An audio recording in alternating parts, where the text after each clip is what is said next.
très content de vous retrouver aujourd'hui pour parler de l'épisode 2 de la saison 2 de Loki.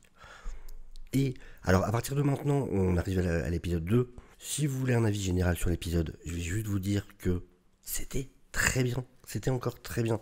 J'ai adoré l'épisode. Il se passe plein de choses. Il y a plein d'easter eggs en plus. On va en parler un petit peu. On en parlera bien plus, bien évidemment, dans la review live qu'on fera dans quelques jours. Mais alors, vraiment super bon épisode. Encore très très bien écrit. Encore des théories à faire. Encore des choses à réfléchir. Il y a encore des nouvelles idées qui sont venues. Mais voilà, à partir de maintenant, par contre, on va du coup être en full spoiler. On va parler de l'épisode. Du coup, un peu tout ce qui s'y passe. Parce que voilà, si vous n'avez pas vu l'épisode, allez le voir plutôt. Regardez la vidéo après. Mais du coup, c'est parti. 3, 2, 1, go. Donc, on commence direct sur Loki et Mobius qui vont en 1977 et on nous précise, et on va comprendre plus tard pourquoi on nous précise, qu'ils se rendent sur la sacrée timeline, la timeline sacrée, et donc ils se rendent à Londres, et on découvre donc qu'ils recherchent Sophie, parce que c'est le dernier endroit où le timepad de X5 avait été repéré avant de s'arrêter, et ils vont se rendre compte, et en plus on apprend du coup que Dox et X5 ne répondent pas, et il semblerait que toutes les troupes qui étaient parties avec Dox ont disparu, et on va se rendre compte qu'en fait X5, et ce qu'on avait vu dans le trailer, bien évidemment, est devenu un acteur. Et c'est marrant parce que du coup on l'avait vu dans le premier épisode, et là on sait qu'il y a du temps qui a passé pour lui en tout cas, et du coup il y a un gros changement de personnage que j'ai trouvé super intéressant, où du coup il joue son personnage assez différemment. Alors il joue le personnage de Zaniac, et donc ça c'est un gros easter egg aussi, c'est un personnage de Marvel, en fait. Alors c'est un personnage un peu obscur pour le coup, je crois il avait été battu par Thor, de mémoire, et en fait à la base c'était un acteur qui s'appelait justement Brad Wolf, qui est l'identité qui a X5, et donc dans les comics, ce Brad Wolf devait tourner dans un film un peu genre les monster movies, et avait un costume de Zaniac, donc un costume de monstre. Il y a eu une explosion qui a fait qu'en fait il est devenu vraiment ce monstre, mais en plus on a appris plus tard qu'il était possédé par une espèce d'entité qui justement qui s'appelait Zaniac, qui le poussait à tuer des gens. Enfin c'est tout un délire, et d'ailleurs quand il est mort il y a eu une espèce de monstre qui est sorti de son dos comme ça. Enfin bon, c'était tout un truc. Et il y a un autre personnage obscur d'ailleurs, de manière beaucoup plus discrète, qui est montré dans l'épisode, c'est assez drôle. Mais donc, on voit direct que X5, au début je me suis demandé si c'était pas du coup le X5 vraiment dans sa vraie vie, mais non, dès qu'il voit Mobius, il le reconnaît, pareil pour Loki. Voilà, alors c'était super drôle pour le coup, toute la scène, quand il commence à se barrer du coup, et que Loki dit, bon, il est en train de courir, oui, ok, et qui part direct en courant. On se rend compte qu'il y a B15 qui est là aussi, et d'ailleurs, pendant la poursuite, on a... c'est même pas dans la poursuite, je crois. Non, c'est quand il marche, pour le coup, Loki et Mobius, où on a deux easter eggs. Enfin, il y en a un qui est dans la rue, où en fait on voit un poster d'un film de Kango, des Eternals, bien sûr, et c'est le même poster qu'on avait vu dans son avion, dans son jet privé. Il avait aussi ce même poster de film, qui était le premier d'ailleurs. Et donc on le voit là. Et il y a aussi, dans le cinéma où il y a la première, il y a une affiche à un moment. Et alors c'est un personnage hyper obscur, pareil de chez Marvel, qui est un vrai personnage, qui est apparu dans des comics Captain America, qui s'appelle Phone Ranger. Et alors ça, vraiment, le perso est ridicule, quoi. Il a un espèce de combiné de téléphone sur la tête, il a un cadran de téléphone sur un... Et d'ailleurs, le sous-titre sur l'affiche qu'on voit justement, c'est un truc genre il a votre numéro, je crois, un truc comme ça. Enfin bon, c'est vraiment de l'easter egg de personnages obscurs qu'on verra certainement jamais en live action. Mais du coup, j'ai adoré le moment où on a un Loki en mode ok, c'est Loki. Évidemment, c'est Loki, il arrive en mode badass quand il marche comme ça dans cette espèce d'allée qui vient de balancer une sorte de rayon, enfin de... Voilà, avec ses pouvoirs, il a envoyé valser X5. Et j'ai trouvé ça vraiment cool. Il y a une vraie iconisation. La manière dont il est filmé, la manière dont c'est avec son tuxedo comme ça, en mode qui avance. Ensuite, ça faisait un moment qu'il n'avait pas fait où il utilise sa magie du coup, où il va utiliser déjà ses illusions.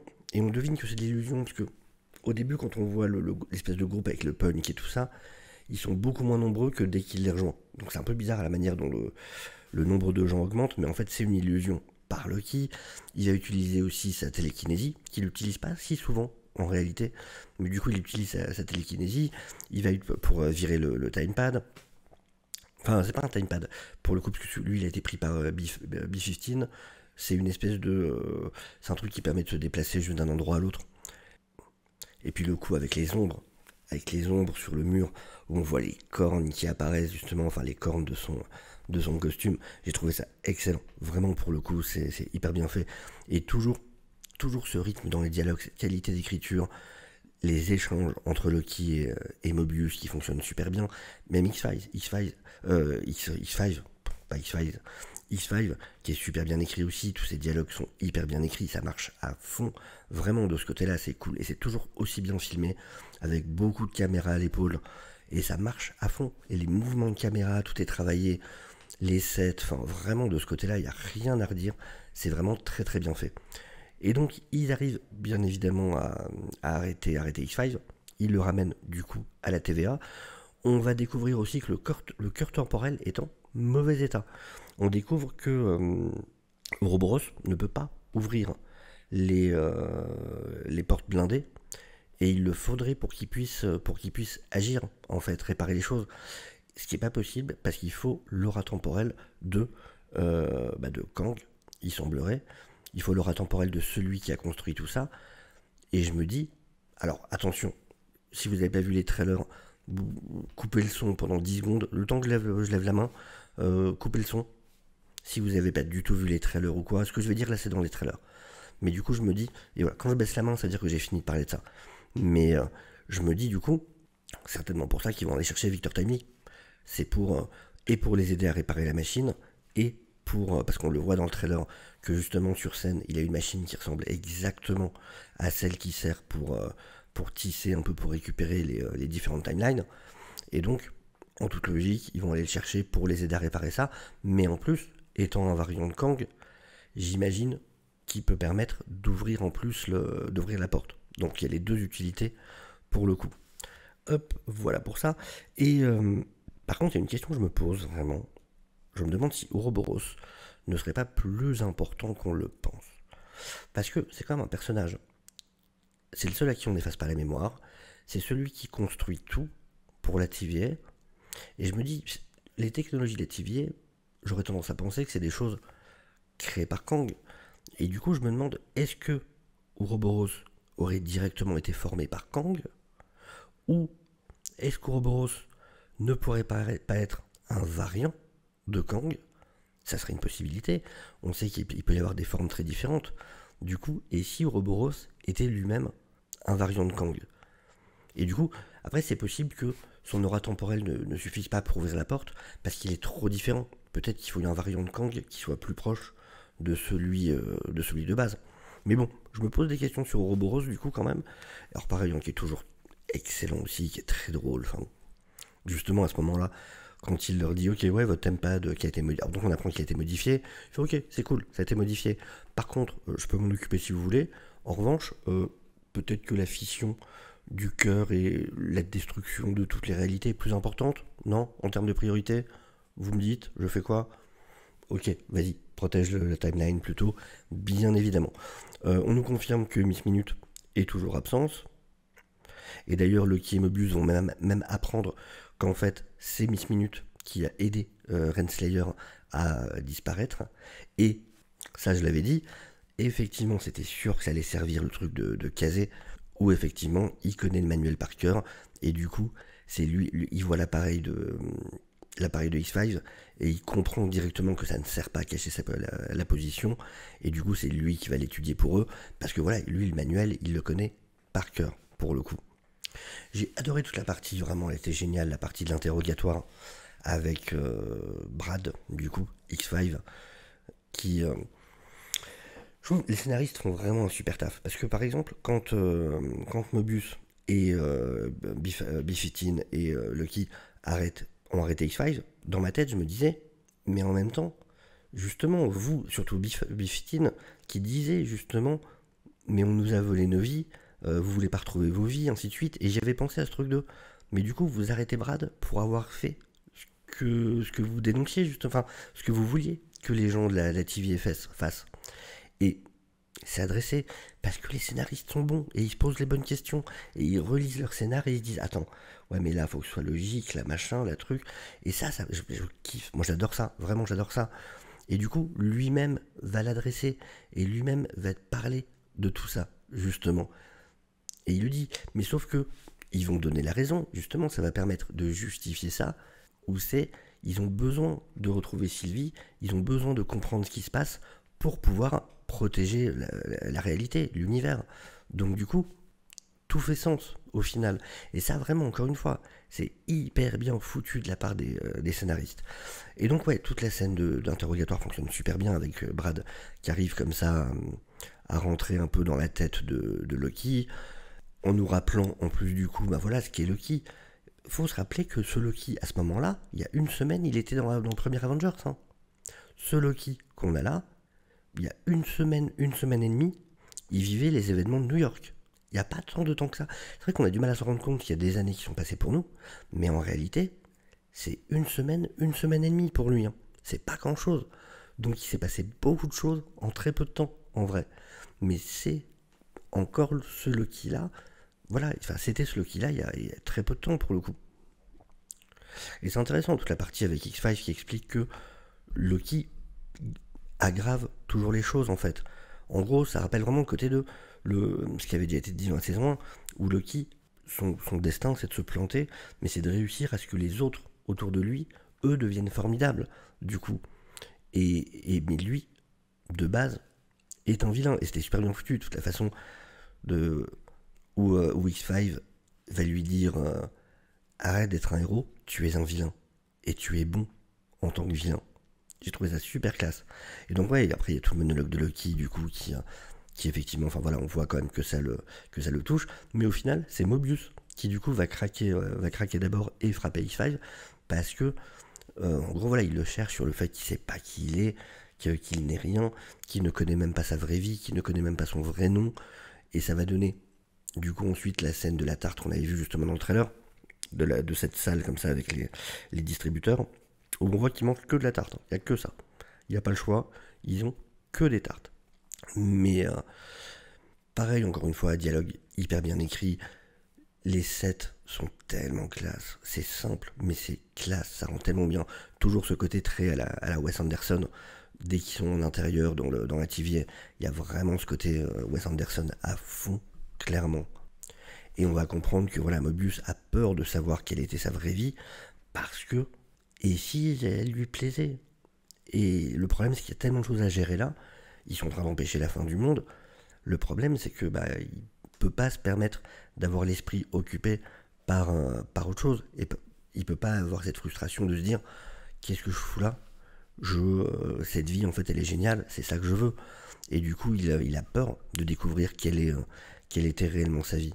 Et alors, j'ai adoré dans la fin de cette discussion-là, justement, où le moment où Mobius fait le petit discours de motivation à Loki, avant qu'il retourne voir X5, et quand il lui dit mais hé, Loki, t'es le dieu de la malice quand même. Et l'espèce de sourire satisfait de Loki, parce que c'est son pote qui lui dit ça, vraiment j'ai trouvé que ça fonctionnait à mort. Ça fonctionnait vraiment à mort, pour le coup. On a du coup l'interrogatoire de Brad, où voilà, on devine de toute façon évidemment que c'est un coup monté, que c'est ce qui était prévu, où Loki va s'enfermer avec lui dans la pièce. Alors c'était marrant tout avec cette machine, parce que vraiment cette espèce de technologie chelou, la TVA, on dirait des vieux appareils, on dirait une espèce de lessiveuse industrielle, et en fait c'est le truc qui sert à créer les espèces de cubes de lumière là qui permettent de les enfermer. Et bon voilà, ça marche super bien toute la scène. De toute façon, voilà, Tom Hiddleston est un extraordinaire acteur, il a rien à prouver là-dessus. Ses monologues marchent super bien. Je trouve que l'acteur qui joue X5 est très très bon aussi dans son rôle. Mais du coup, déjà à ce moment-là, il y a un petit teasing. Parce que Brad, quand il dit qu'il ne sait pas où sont Dox et les autres, il parle de leur plan. Il le dit à ce moment-là, en fait. Donc il avait déjà teasé qu'il y avait une histoire comme ça. Parce qu'il dit, vraiment, il dit bien, ça m'a marqué sur le coup, il dit bien, je ne sais pas où sont Dox et les autres. Et vraiment, ouais, il parle de leur plan à ce moment-là. Donc c'est un teasing pour ce qui va se passer du coup plus tard dans l'épisode. Et donc Brad, Mobius et Loki vont voir Sylvie. Il va tout avouer. Brad, il va les emmener la voir. Et on se rend compte qu'elle travaille dans le McDonald's qu'on avait vu dans la scène post-crédit. Donc pour elle, il y a dû avoir un certain temps qui s'est passé entre les deux. Et bon, vraiment, on voit sur la tête de Loki à quel point ça le travaille quand il la revoit. Du coup, on voit vraiment l'émotion. Et j'ai adoré cette scène. J'ai adoré cette scène en fait pour une raison toute con. C'est hyper bien foutu niveau construction et rythme. J'ai trouvé que c'était incroyablement bien foutu. Pourquoi ? Tout simplement, il y a donc la partie où du coup Loki va attendre Sylvie dehors pour sa pause et ils vont se mettre à discuter. Et on a cette discussion qui est pleine d'affect, sur laquelle du coup on a cette tension de ces retrouvailles. Et à un moment, ça va couper avec la discussion entre X5 et Mobius à table. Et sur le coup, on se dit vraiment, cette partie-là, ça n'est que de la comédie. Et c'est présenté comme de la comédie. Sauf que la discussion se déroule, paraît n'être que de la comédie, qu'une respiration dans la discussion plus importante de Loki et Sylvie. Sauf que d'un coup, alors que justement ça jouait un peu comme un gag tout le long, le fait que X5 était en mode ah mais ramenez-moi, ah je veux rentrer, machin, ça paraissait être une blague. Sauf que d'un coup, il y a la prise de conscience de Mobius quand il se rend compte du mais pourquoi tu veux tellement partir d'ici en fait. Et là il se rend compte que c'était vraiment un piège. Et du coup d'un coup cette partie-là devient la partie avec la tension. Ce qui fait que Mobius et X5 vont rejoindre Sylvie et Loki avec ce truc de il y a un truc qui est en train de se passer, là il y a un problème. Et du coup ils vont apprendre le projet. C'est là qu'on va se rendre compte que Dox ne cherchait pas Sylvie en réalité. Elle comptait détruire toutes les branches temporelles. Dox, c'est une fanatique. C'est ce qu'on disait déjà dans la vidéo du premier épisode. C'est une fanatique. C'est vraiment l'équivalent des fanatiques religieux qui, dans tous les cas, ne peuvent pas abandonner leurs croyances. Même si on leur met les preuves devant les yeux, elle ne peut pas abandonner ses croyances. C'est pas possible. Je dis fanatique religieux, mais ça peut être dans plein de choses. Ça peut être dans plein de domaines. Mais voilà, ces gens qui vraiment ont une croyance tellement forte, pour elle, il faut qu'elle... Voilà, même si elle a eu la preuve que ces Timekeepers n'existaient pas, elle doit quand même accomplir sa mission. Et du coup, c'est des trillions de morts qu'elle est en train de provoquer. Et Sylvie, Loki et Mobius donc, se rendent dans la base, enfin là où est caché Dox en tout cas, et on se rend compte que c'était ça, les timepads qui étaient modifiés, c'est un espèce de système qui permettait de tous les relier entre eux avec une base, avec un centre de contrôle, et du coup pour aller très vite comme ça, aller bousiller toutes les timelines différentes. Ils vont, alors, la scène est cool, hein, et on a ce moment où Sylvie tend la main à Loki. Ils utilisent le même type de pouvoir qu'ils avaient utilisé contre l'espèce de créature dans le Void, la créature de fumée violette là. C'est le même type de pouvoir qui du coup fait valser tous ceux qui restent encore à ce moment-là. Mais quand on voit après dans la base, dans la TVA, l'écran, on a l'impression que toutes les timelines ont été détruites, mais en fait non, c'est pas le cas. Elles n'ont pas toutes été détruites, parce que sinon Sylvie pourrait pas retourner dans sa timeline avec le McDonald's. Donc c'est qu'il a dû en avoir beaucoup de détruites, mais quand même pas toutes pour le coup. Il faut bien comprendre que ça va juste leur faire gagner du temps, parce que de toute façon avec le système actuel, les timelines vont continuer à créer des branches. Donc en fait, là ce qu'ils ont obtenu, c'est un bonus de temps. Ça n'a pas réglé la situation. C'est juste que du coup, là ça va, voilà, la concentration d'énergie va être moins importante maintenant, mais elle va recommencer à augmenter de manière problématique. Et un truc aussi qui est intéressant, peut-être important de rappeler, de bien comprendre, c'est qu'attention, d'ailleurs on le voit sur un écran, il y a un peu comme des coordonnées, on va dire, et pour les différentes timelines, et tout commence par 616 sur l'écran. Parce que faut bien voir que là par exemple dans les timelines détruites, il n'y a pas par exemple l'univers 838 avec les Illuminati qu'on avait vu dans Multiverse of Madness. Il faut bien comprendre que là c'est des timelines, des embranchements du 616, et uniquement du 616. C'est la différence entre les timelines et les différents univers. Le 838, c'est un autre univers. C'est dans ces moments-là qu'on se dit, qu'est-ce que c'était bien comme le Gant de l'Infini. Cette époque où c'était juste, il fallait comprendre, faut pas qu'il ait les 5 pierres. Cette pierre, espace. Cette pierre, puissance. Cette pierre, le temps, machin. Là, c'est vrai que c'est un peu plus bordélique du coup. Mais voilà, les incursions, ça concerne des univers. Pas des timelines, c'est des univers. Et là, par contre, on est dans une histoire de timeline. Donc du coup, c'est deux trucs différents. Faut bien retenir ce côté-là. Et donc, ils vont à la TVA rejoindre les autres. Même Sylvie qui vient avec eux, elle qui un peu avant avait dit qu'elle ne comptait pas retourner qu'elle comptait jamais retourner à la TVA. Donc là, elle les suit quand même. Ce qui est intéressant, ce qui nous montre déjà, là où avant elle disait je n'y retournerai jamais, elle y va quand même. Ça rejoint le moment où on sait qu'elle y sera de toute façon dans le futur, de toute manière. Et par contre, le fait que toutes les timelines aient été détruites, enfin qu'une bonne partie des timelines aient été détruites, ça permet de repérer le signal de Renslayer. Parce que ça avait été dit au début de l'épisode que c'est parce qu'il y avait tellement de bordel, tellement de timeline qu'ils n'arrivaient pas à le retrouver. Encore une fois, scénariste, malin. Ils avaient teasé ça au début, mais là, effectivement, vu qu'il n'y a plus la plupart des branches, bim, maintenant, ils arrivent à repérer son signal. Donc ils savent où est Renslayer, donc ils iront sûrement la retrouver au prochain épisode. Et Sylvie, elle qui dit que pour elle, clairement, voilà, ça prouve encore que la TVA, c'est le problème. Donc, est-ce que Sylvie a en fait, ou est-ce que ça va lui donner le but de quand même aller détruire la TVA? À voir.